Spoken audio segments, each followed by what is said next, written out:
sababu kanumbagaw aw ni sɔgɔma nɛgɛ kaɲɛ 8 on tɛna gosira an fɛ yan waati kelen kanubagaw filɛ nin ye Elhadji Adama Konate ka mantour la Tumunkɔrɔ waati kelen filɛ nin ye Adama Kɔnɛ ale ka mantour la Lowakaw fɛ yen kanubagaw waati kelen filɛ nin ye Sibiri Jara ale ka mantour b'a la Kalɛ o waati kelen kanubagaw o b'an ka sɔgɔmada in na kunnafoni o lase waati o ko fɔ aw ye lo wake ɲɛnajɛba bolodalen bɛ Lowɔgɔ bi n'a a bɛ kɛ Tumunkɔrɔ fonctionnaire ani Lowɔgɔ balontannaw ni ɲɔgɔn cɛ o labɛn o sabatilen bɛ nin waati in na Lowɔgɔkaw olu fɛ yen jamana ɲɛmaa kɔrɔ Ibrahim Boubacar Keita a denkɛ Buba Keita kununko sɔgɔmada a ye sira sɔrɔ ka taa Kɔrɔbarikaw fɛ yen kunu ni yamaruya sɛbɛn dira maa min bolo o ye Asimi Goyita ye ko an bɛ waati min na comme ça a taara kɔrɔkɛ Karim Keita o bɛɛ lajɛlen bɛ Kɔrɔbarikaw fɛ yen nin waati in na ka sanga Suisse ani Mali délégation bɔ bɔra Suisse kununko ka na bandaw fɛ yen ka na kumaɲɔgɔnya kɛ n'a ye Suisse bɛ fɛ ka labɛn min sabati walasa kalafili min n'olu kan ka bila sen kan n'a kan ka daminɛ juin kalo la ka taa se février kalo la san 2022 olu ka senkɔrɔbɔdonni nasiraw la PDC ɲɛmaa min n'an b'a fɔ ko Maurice Kapu Gikawe ale min tun bɛ kaso la n'a taara Faransi a kɛnɛyara nana kununko ani Ahmed Bagayogo ɲɔgɔn ye a ye foliba lase Alassane Dramane Ouattara ma ani Ahmed Bagayogo ma ninnu de y'an ka sɔgɔmada in na donkibaru ye donkibaru min ni Karim Sibe bɛna lase aw ma o la an bɛ dugawu don kɛ Ala ka bi tile hɛrɛ di aw ni ne ma ni an bɛ aw ladɔnniya k'a fɔ Lowɔgɔ bi n'Ala ma ko wɛrɛ kɛ ɲɛnajɛba bolodalen bɛ Lowɔgɔkaw fɛ yen bi ɲɛnajɛ min n'a a bɛ kɛ ntolatiba ye o la o siratigɛ la Lowɔgɔ denmisɛnninw olu ni Tumunkɔrɔ fonctionnaire u bɛ nin kuwa da ɲɔgɔn na bi o ntolaci min ni o bolodalen bɛ n'a bɛ kɛ bi wulada in na an bɛ aw ladɔnniya k'a fɔ ko a bɛna kɛ olu de dama ni ɲɔgɔn cɛ o siratigɛ la kun gɛlɛn bɛ ka wele se maa minnu ma nin kɛnɛ kan o dɔ ye Kɔmandan Jala ani Karim Sidibe o siratigɛ la a yirala k'a fɔ Kɔmandan Jala kɔni tɛ yan nin waati in na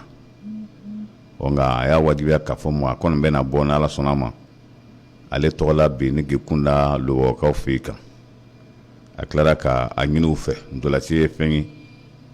kɛrɛnkɛrɛnnenya la min daminɛlen filɛ nin ye badenya ntolanci de ye min ka ɲi sigidala maaw ni ɲɔgɔn cɛ a ye foliba lase u ma o kɛ k'i hakili to a la ka danaya da ale kan n'Ala sɔnna ma ni Ala ye seginni nɔgɔya ye ka bɔ Bamakɔkaw fɛ yen cogo bɛɛ lajɛlen na a bɛ nin senfa ni ka se Lowɔgɔ ka taa foli k'u ye u ka danaya o kosɔn mun Ouattara n'ale filɛ nin ye Fakɔ Dɔngorona ko a ka moto sɛbɛnw binna kɔ o dongo kunnasini moto sɛbɛn ninnu sanni sɛbɛn b'a la dédouanement sɛbɛn b'a la ani 2021 ko b'a la o siratigɛ la a y'a ɲini baden bɛɛ lajɛlen fɛ ko a tununa ka bɔ Fakɔ kana ka tɛlɛ ka bɔ Katɛlɛ ka taa kebeni k'a tora o furancɛ de la o la k'a b'a ɲini a ɲini Ala ka jɔnɲuman bɛɛ lajɛlen fɛ ni maa min kɛra nin papier kofɔlen ye fɛn k'i jija k'a lase ale ma a ka téléphone numéro o ye 73 03 88 19 walima 75 44 99 05 famille ko ɲumanw ɲini dɔ fɛ nin cikan in na. Buba Keita jamana ɲɛmaakɔrɔ a denkɛ filanan n'o bɛ tali kɛ Buba Keita la kabini kuruta kɛra août kalo tile 18 Buba a bɛ a ka denbaya la bɔyɔrɔ tun t'a bolo a tɛ taa yɔrɔ si maa ti don a kan maa yɛrɛ ti bɔ a kan a kɛra gɛlɛya ye a yɛrɛ ma waati tɛmɛnenw la satikɛ la a ye kulo bɔ kulokan in ko a mɛnna ka da kan a kɛra sababu ye Assimi Goïta colonel Assimi Goïta ale ye kulokan min mɛn a fana ye wele se Buba Keita ma ko n'i y'a ye o bɛ ka kɔlɔsi nin cogo in na ko a yɛrɛ fana ka ni lakisi o b'a la ka da kan ko jamana tun bɛ bolo min kan tuma min na ni coup d'état kɛra n'u tun ma Buba Keita a lasago nin cogo in na ko n'a ma Ala ma kunnaja kɛ jama ye ni d'a kan ko a bɛ kɛ gɛlɛyaba ye a yɛrɛ ma o la sani Assimi Goïta ka yamaruya sɛbɛn d'a ma a ka Mali bila kunungo sɔgɔmada sɛbɛn ditɔ ma Assimi Goïta y'a sɛbɛn k'a d'a ma ale kɔni bɛna sɛbɛn di ko nka ka d'a la k'a fɔ olu tun bɛ k'a kɔlɔsi k'a ni lakisi min kɛ ko ni a yɛrɛ ko k'a bɛna bɔ wa ko a ka lakana kɔni a tɛna fɔ bele tuguni k'a fɔ ko olu bɛ se k'a lakana o siratigɛ la tuma min na n'o fɔra a yɛrɛ kɔni ye tiɲɛ ye a ye foli se Assimi Goïta ma kunungo sɔgɔmada a ye pankuru ta k'i kun da Kɔrɔbarikaw fɛ yen ka na a furumuso n'a denw o la a taara Karimi Keita fana sɔrɔ Kɔrɔbarikaw fɛ yen kunun ka sanga olu yɛrɛ ka lahalaw ma Buba Keita ni ale ye jamana ɲɛmaakɔrɔ denkɛ filanan ye ko kunungo a sera Kɔrɔbarikaw fɛ yen Suissekaw ka ciladen tun bɛ kunungo bandaw fɛ yan nin ciladen kofɔlen a nana de kana fana kana a hakilinaw di a ye a jira k'a fɔ min bɛ ale fɛ bi ni ani ministre des affaires étrangères du Mali Zeni Moulaye o ye nin kunnafoni di Suisse ko labɛnnen bɛ kosɛbɛ Mali basigi a bɛ se ka na cogo jumɛn na basigi fɔlɔ nali fɛɛrɛ dɔ ye min ye o ye kalafili minnu bɛ nale o bɛna kɛ basigi kɔnɔna na cogo min na an bɛ Ala dɔnniya k'a fɔ ko o kɔni fɛɛrɛw de tigɛlen bɛ nin muso kofɔlen n'a nana ka na hakilina di Suisse tɔgɔ la a y'a jira k'a fɔ ko bolodaliw y'a jira k'a fɔ fɛn min n'o ye référendum ye ko o kan ka kɛ juin kalo o la n'olu bɛ kɛ juin kalo la maire Botew ko o bɛ tugu o kɔfɛ k'a sɔrɔ ka conseil de cercle ani sénatorial k'olu bɛ tugu ɲɔgɔn na fo ka taa kun cɛ février kalo o la san 2022 o la ko o bɛna se ka labɛn cogo jumɛn lakika yɛrɛ kɔni kɔnɔna na o de kosɔn Suissekaw ka nin ciladen nana ka na olu seko ni damayira ye min ye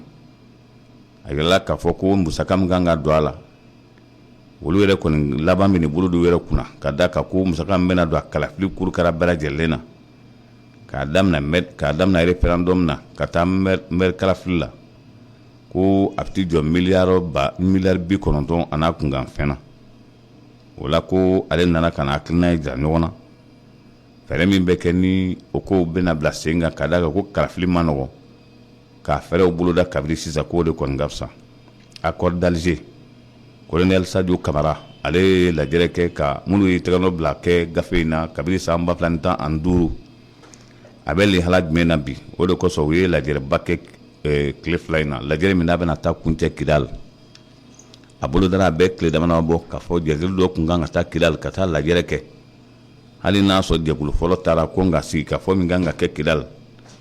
ko Kidal marifatigiw ani minnu yɛrɛ kun ye marifa ta Mali kama waati tɛmɛn'o la n'a jɛkulu ka ca o bɛɛ lajɛlen kan ka fara ɲɔgɔn kan ka taa lajɛrɛ kɛ walasa Mali bɛ se ka bɔ nin gɛlɛyaba in na cogo min na kunnafonidilaw olu ye sɛgɛsɛgɛli dɔ kɛ a nana ye k'a fɔ Mali la bi ko sokolow ka ca Mali yɔrɔ duguba caman na a sokolon kofɔlen don ko a kɛra sababu ye yɛrɛ ka fangaba don binganni waleyakɛla tigilamaw la Bamakɔkaw fɛ k'i bɛ taa étage dɔw kɔni sɔrɔ étage banbaliw sɔrɔ a étage kɔfɔlen ko i bɛ taa bandi gɛrɛgɛrɛ dɔrɔn de sɔrɔ a kɔnɔna na wa olu fana ma so wɛrɛ si sɔrɔ ni o yɔrɔ kofɔliw tɛ n'u nana ye k'a fɔ ko yɔrɔ dɔ jɔlen bɛ ni maa kɔni t'a kɔnɔ ni so labanbali don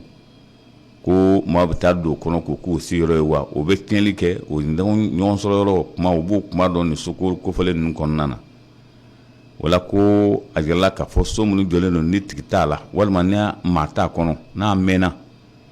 ko a dan tɛ Bamakɔ yɔrɔ bɛɛ lajɛlen na ko n'i taara Mali duguba caman na i bɛ taa kɔlɔn caman sennen yɔrɔ caman na i bɛ taa sokolon caman sɔrɔ tigi t'a la wa ko n'i wulila tigi ɲini na i laban i tɛgɛ da tigi kisɛ kan o siratigɛ la ko Mali gouvernement bɛ sɔn ka wuli ka jɔ k'a kama walasa ka o ko kunbɛn cogo min na ka na ye k'a fɔ o sokolon minnu n'o yɛrɛ kɛlen bɛ sababu ye bi ka na ni binganni waleya o ɲɔɲalen an fɛ yan Mali la ani sugu kɔnɔnaw sufɛlama ko bɛɛ lajɛlen yɔrɔ ye bi min n'o kɛlen bɛ tiɲɛlikɛlaw daga yɔrɔ ye ko fɛɛrɛ kan ka k'a la ka o kunbɛn Seydou Lamine Traoré ministre don Mali la min ka baara ɲɛsinnen bɛ kuranko jiko ani fɛn wɛrɛw ma ale ye kunnafonilaw wele k'a fɛla fɔ a y'a jira k'a fɔ min bɛ yen bi ko a kabakoya bɛ bɛɛ la Mali yuruguyurugu ko k'a dan sagora ko n'i ye énergie du Mali ta énergie du Mali ko san o san juru bɛ yɛlɛ énergie du Mali la a juru kofɔlen ko a ka bon hakili ma o y'a sɔrɔ ko kuran bɛ minnu ka sɔn n'olu ye sentanniw ye ko sentanni bɛɛ lajɛlen b'a ka kuran sara ko nka ko misali la san 2019 a nana ye k'a fɔ ko énergie du Mali ye min pɛrɛn ko miliyari 30 ani miliyari 9 o san 2020 ko énergie du Mali ye min pɛrɛn jɔ miliyari 70 a n'a kunkan fɛn na yali forogoni kɔni ko o dogo ko kuma tɛ o sara dogo sara la sa ko o kɔni tor'o la a mɛnna o y'a sɔrɔ san'a ka kɛ juru ye énergie du Mali la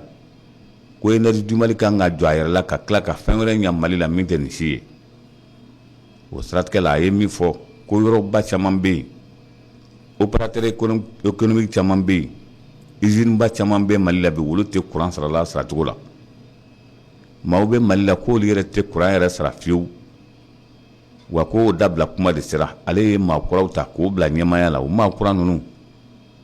olu kɔni bɛna sɛgɛsɛgɛli kɛ ka jaabi di sisan yanni san 2021 banni cɛ minnu ni olu kɔni tun tɛ courant sara la ko o kɔni kɛlen bɛ ka wuli a kama bɛɛ kɛ sigi a kan ka d'a kan k'o mɛnɛ bɛ Mali kan ni maa kɔni minɛna a n'a ɲɔgɔnnaw la ko min bɛ k'e la kɔni k'e na kɛ ka tɔw olu ladi kɔrɔbarikaw fɛ yen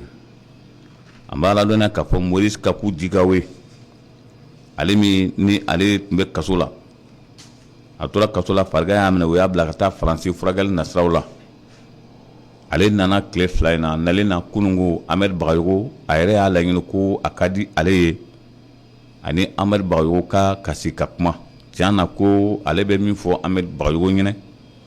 k'a bɛ Ahmed Bagayogo fo ka tila a ka cila don a da k'a k'o fɔ Alassane Dramane Ouattara ɲɛna misali la ale kɔni tun fari ma lafiya tiɲɛ na k'a tun bɛ kaso la ko nka ko gouvernement ye sɔngɔrɔma dondonni nin se ale ma ka taa ale furakɛ ka tila ka sira d'a ma ko a kana Kɔrɔwari jamana kan ko bɛn n'ale ma ka diya ale ye kosɛbɛ wa ale fana nana de ka na sigi k'a fɔ kɛninkɛ ni Ahmed Bagayogo ani gouvernement min n'o bɛ Kɔrɔwari kunna bi ka kunnafoni di k'u ma ko minnu tɛmɛna o kɔni tɛmɛna nka ko ale kɔni min ka d'ale ye bi fɛɛrɛ min bɛ kɛ ni jamana bɛ basigi tiɲɛ la k'ale ye Moïse Kaku Jigawe kɔni fɛla de y'o ye o la a nana ka na foli kɛ Ahmed Bagayogo la ka tila ka cila di Ahmed Bagayogo ma k'a ka taa fɔ Alassane Dramane Ouattara ɲɛna ale kɔni ye PDC maa ye ko nka tiɲɛ na k'a bɛ foli se u ma kosɛbɛ ka d'a kan ko kalafili waati ka tila ka na sisan lajɛ ko basigi min bɛ bi Côte d'Ivoire ani ko donna nataw la ɲɛ b'a la k'a fɔ Kɔrɔwari bɛna lafiyaba sɔrɔ Alassane Dramane Ouattara ka nin fanga in kɔnɔna na Ahmed Bagayogo fana y'a jira k'a fɔ o tɛ baasi ye jamana ye bɛɛ lajɛlen ta ye a y'a jira k'a fɔ min ka ɲi kalafili bɛ n'ale ko o bɛ se ka kɛ basigi kɔnɔna na cogo min na ni mankan min ɲɔgɔn kɛra président Wote la ko a k'i jija k'a fɔ PDC maaw ye o n'a ɲɔgɔnna kana kɛ tun ɲɛmaa ɲini ye fɛn dɔ ye bɛɛ lajɛlen dama ka kan la nka ko i b'a sɔrɔ walima i t'a sɔrɔ fana ko o y'a dɔ ye kana kɛ de fo ne k'a sɔrɔ diyagoya la Ahmed Bagayogo ka kuma la ko o kɔni ye fɛn ye fɛn min ni nafaba t'a la ni maa fila ka kununko kuma a ye kɔrɔbarika caman hakili sigi kosɛbɛ ka da kan Arikona Nbeje bilama in kɔrɔ sera ale ma ne y'a sɔrɔ ɲɛmaa ka ɲi ka sɔrɔ PDC la don n'a nataw la a ka ca Modeste Kako Gigawe fɛ ka tɛmɛ maa bɛɛ lajɛlen kan Kwaju Konan Bertin ale ye bisimilali kɛ kunun o ye Marokaw ka lasigiden bɛ kɔrɔbarikaw fɛ a ye ale bisimila kunun o bisimila yɔrɔ la o da sera fɛn caman ma kunun ka da kan Kwaju Konan Bertin y'a jira ko teriya sira min bɛ Côte d'Ivoire ani Maroc ni ɲɔgɔn cɛ ko a mɛnna hali n'a nana a danna jamana ɲɛmaa kɔrɔ Ala ka hinɛ la n'o bɛ tali kɛ Félix Houphouët-Boigny o ni Mohamed Logura Assane ko Logura Assane delila ka bɔ Maroc ka na o fɛ yen Côte d'Ivoire wa o don kɛra mankanba ye ka da ka jama bɔra ka Logura Assane ka kunbɛn ko ye min fɔ o don haminako tun tɛ dɔwɛrɛ si ye Côte d'Ivoire ani Maroc olu ka ɲɛtaa siraw bɛ se ka banban cogo min na n'a nana ye k'a fɔ Marocaw ka lasigiden nana ka na kumaɲɔgɔnya kɛ n'ale ko diyara ale o bɛn n'ale ma wa ko ale fana nakun ni o ye Marocaw ka lasigiden ye ale y'a jira k'a fɔ ko a ɲɛna Alassane kɛlen ka nin minisiriso kofɔlen suganti n'o ministre de la réconciliation ye ko kura kɔni o ɲɛmaya di maa min ma o ye Kwaju Konan Bertin ye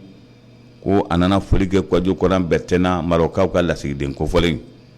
ko baara b'a bolo kosɛbɛ ka da kan ko kɔrɔbaro mankan sɛbɛkɔrɔ cayara wala ni o minisiriso nin kalifara la tiɲɛ na ko ale kɔni ka senkɔrɔma dondonni b'a ye kosɛbɛ Sénégalikaw fɛ yen Casamance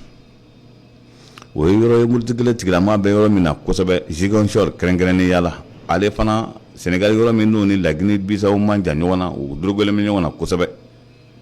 nin yɔrɔ kofɔlen na drogue bɛ sɛnɛ yen n'o ye drogue bɛ sɛnɛ yen kosɛbɛ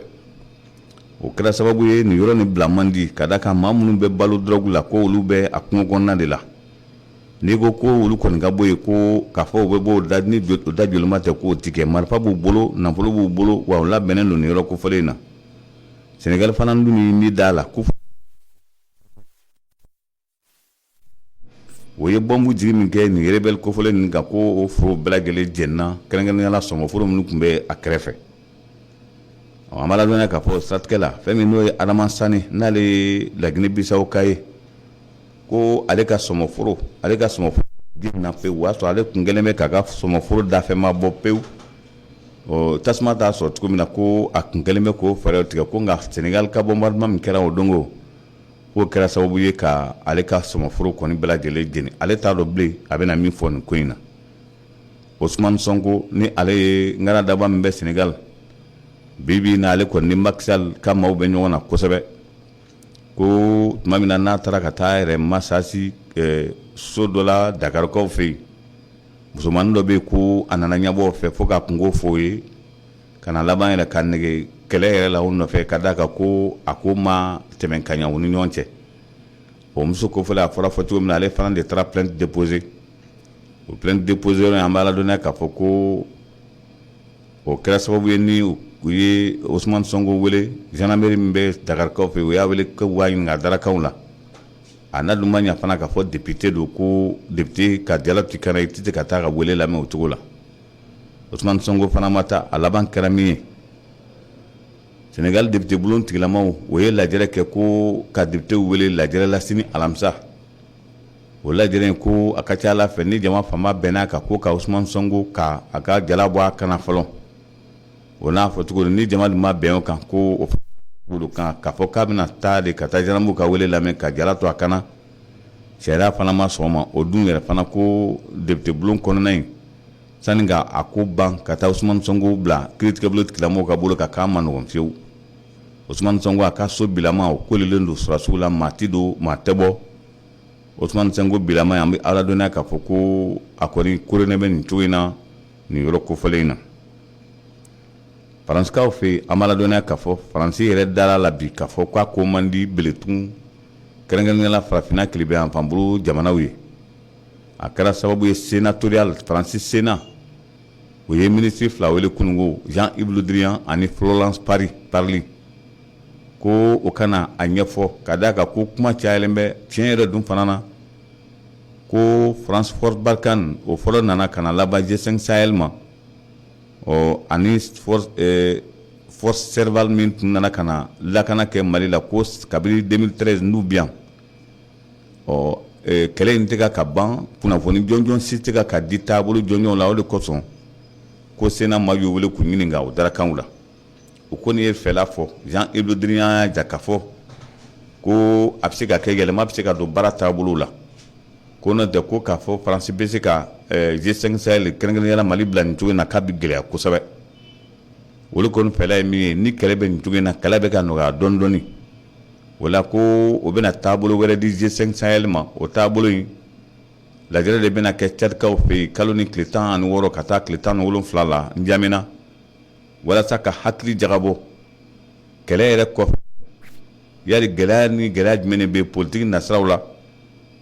diplomasi nasiraw la n'o ye diɲɛ yɛrɛ taabolo kuraw ye o nasiraw la ani fɛɛrɛ minnu kan ka tigɛ walasa minnu kan ka dɛmɛ ko k'o dɛmɛ yɔrɔ minnu kan ka jɔ yɔrɔ tiɲɛnen ninnu na ko k'olu ci ko olu dilanko kuma k'o fɔ o siratigɛ la ko a ka ca Ala fɛ lajɛrɛ min bɛna kɛ N'Djamena o lajɛrɛ in ko a bɛna boli o de kan n'o tɛ lajɛrɛ fɔlɔ min kɛra po ka jamana ɲɛmaakɔrɔ Ibrahim Boubacar Keïta to fanga la ko o lajɛrɛ tun sinsinnen bɛ fɛn min kan o ye sɔrɔdasi ko de ye Sénat caman ma bɛn a kan minnu tun bɛ a kɛnɛ kan o de y'a ja k'a fɔ tiɲɛ la ko dogonan wɛrɛ bɛ nin ko jukɔrɔ min tɛ se k'a fɔ kɛnɛ kan o dun ko jamana ko don o y'a fɔ Jean-Yves Le Drian ɲɛna a bɛ ka ko minnu dogo ni dogo la ko a laban donna nataw la n'a bɔra kɛnɛ kan minnu bɛ a ɲɛmaaya la ko olu de ta y'a jaraki ye o lajɛrɛba kɛra kunungo Faransikɛw fɛ yen nɔ lamɛnnikɛw fɛ yen an b'a ladɔnniya k'a fɔ Donald Trump o negelen b'a nɔfɛ hakilina jiginna tuma min na n'a tun bɛ jamana ɲɛmaaya la a jirala k'a fɔ ko o bɛ fɛ k'a ka fanga tiɲɛ a bolo ka d'a kan ko a fanga bɛ cogo min na Donald Trump kalafili tɛmɛnen ni ale kɛra n'a ye se sɔrɔ o la ko a ye namaraba kɛ o kun negelen bɛ k'a ka fanga tiɲɛ kabini waati la nka a nana min kɛ laban in na Capitole la ka jama labɔ ka taa o so kofɔlen o sɛbɛnkɔrɔ tiɲɛ jamana ɲɛmaakɔrɔ jɔn bɛ sɔnni ma kabini ale ye lamɛrikɛ jamana da ɲɔgɔnna ma deli ka kɛ o siratigɛ la ko o y'a wele bɔgɔ jenɛ sanfɛ kiiri in yɛrɛ kan ka kɛ ni bɛn kɛra ka sénatorial o le ye wete k'a ka kunungo o wete la ko minnu jama min ko k'a juger o ka ca n'a a juger bali kɛbaaw ye ka d'a kan ko min ko k'a juger o taara maa 56 la minnu ko a kana juger o taara maa 54 na o b'a yira k'a fɔ maa 56 tigilamaw olu de ta ye tiɲɛ ye farikolo ɲɛnajɛ nasiraw la an bɛ aw ladɔnniya k'a fɔ Commandant Jala ani Général Musa ka k'u min dalen bɛ Zeguaya a demi-finale ni Ala ma ko wɛrɛ kɛ a bɛ daminɛ sini a kun fɔlɔ a ntolati fɔlɔ a bɛna kɛ maa min ni ɲɔgɔn cɛ o ye Nasulu ale ni Barça A o bɛ kɛ alamisa don o bɛ juma bila denmisɛnninw bɛ lakɔli la sibiri don AS Kamano ale ni Jalakɔrɔso u bɛ nin kuwa da ɲɔgɔn na dimanche don ASZ ani Sewuba Keyita ka équipe filanan u bɛ nin kuwa da ɲɔgɔn na quart de finale tɔ kelen o bɛna kɛ Club Moriba Jara ale ni Koredu o ni ɲɔgɔn cɛ o la an bɛ dugawu don Ala ka nin bɛɛ lajɛlen kuncɛ cogo ɲɛ an fana bɛ ɲɔgɔn bila yan sɔgɔmada in na ne bɛ foli kura ye ko ɲɛsin aw ma k'a fɔ aw ye ni Ala ma ko wɛrɛ kɛ an bɛ ɲɔgɔn sɔrɔ ni Ala sɔnna ma nin kunnafoni kelen kɛnɛ kan bi su in na o la o tɔ o ye kan bɛɛ de aw kan bɛ o waati la a ka to bɛ yen nka salama Amadu.